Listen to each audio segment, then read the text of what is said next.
بسم اللہ الرحمن الرحیم۔ ایک دفعہ حضرت موسیٰ علیہ السلام نے کہا، یا رب، میں الواح میں لکھا پاتا ہوں کہ ایک بہترین امت ہوگی جو ہمیشہ اچھی باتوں کو سکھاتی رہے گی اور بری باتوں سے روکتی رہے گی۔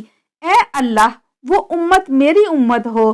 تو اللہ تعالیٰ نے فرمایا کہ موسیٰ، وہ تو محمد صلی اللہ علیہ وآلہ وسلم کی امت ہوگی۔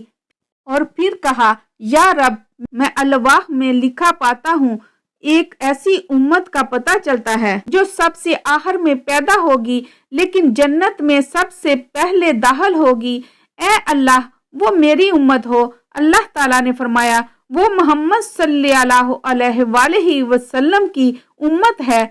پھر کہا، یا اللہ، اس امت کا قرآن ان کے سینوں میں ہوگا، دل میں دیکھ کر پڑھتے ہوں گے، حالانکہ ان سے پہلے کے سب ہی لوگ اپنی کتاب پر نظر ڈال کر پڑھتے ہیں، دل سے نہیں پڑھتے۔ حتیٰ کہ ان کی کتاب ہٹا لی جائے تو پھر ان کو کچھ بھی یاد نہیں اور نہ وہ کچھ پہچان سکتے ہیں۔ اللہ نے ان کو حفظ کی ایسی طاقت دی ہے، کسی امت کو نہیں دی گئی۔ یا رب، وہ میری امت ہو۔ کہا، اے موسیٰ، وہ تو محمد صلی اللہ علیہ وآلہ وسلم کی امت ہے۔ پھر کہا، یا رب، وہ امت تیری ہر کتاب پر ایمان لائے گی، وہ گمراہوں اور کافروں سے قتال کریں گے، حتیٰ کہ کانا دجال سے بھی لڑیں گے۔ الہی، وہ میری امت ہو۔ اللہ تعالیٰ نے کہا، یہ محمد صلی اللہ علیہ وآلہ وسلم کی امت ہوگی۔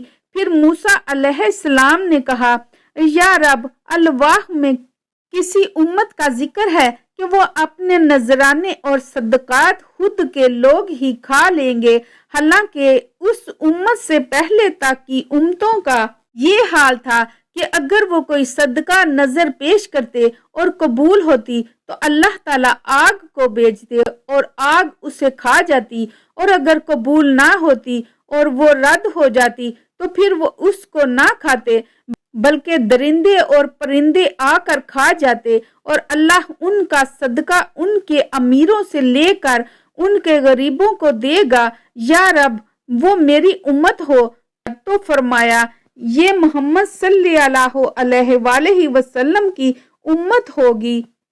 پھر فرمایا، یا رب، میں الواح میں پاتا ہوں کہ وہ اگر کوئی نیکی کا ارادہ کرے گی لیکن عمل میں نہ لا سکے گی، پھر بھی ایک ثواب کی حقدار ہو جائے گی، اور اگر عمل میں لائے گی تو 10 حصے ثواب ملے گا، بلکہ 700 حصے تک۔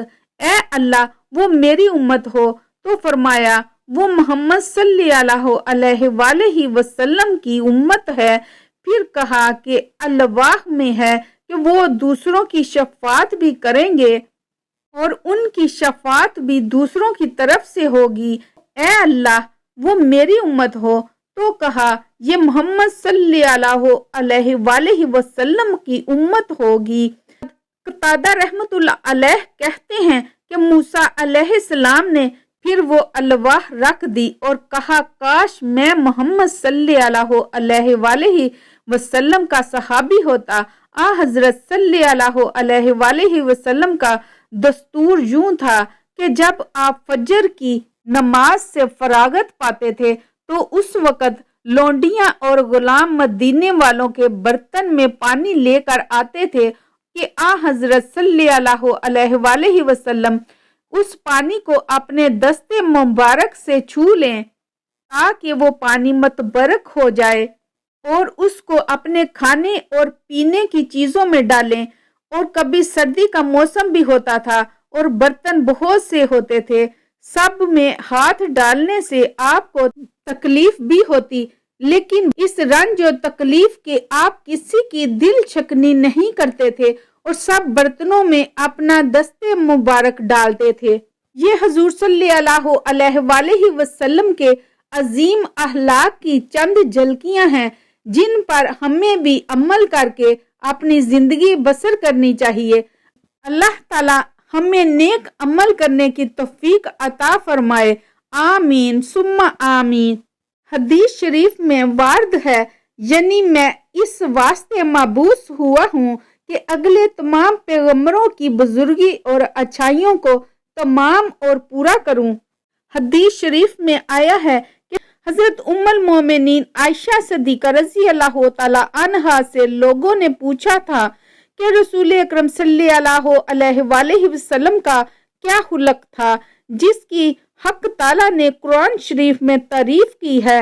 حضرت عائشہ صدیقہ رضی اللہ تعالی عنہا نے فرمایا کہ آپ کا خلق قرآن تھا، یعنی جس چیز کو حق تعالیٰ نے اچھا فرمایا ہے وہی آپ کی طبیعت چاہتی تھی، اور جس چیز کو اللہ تعالیٰ حق تعالیٰ نے قرآن شریف میں برائی سے یاد کیا ہے اس سے آپ کی طبیعت کو نفرت تھی۔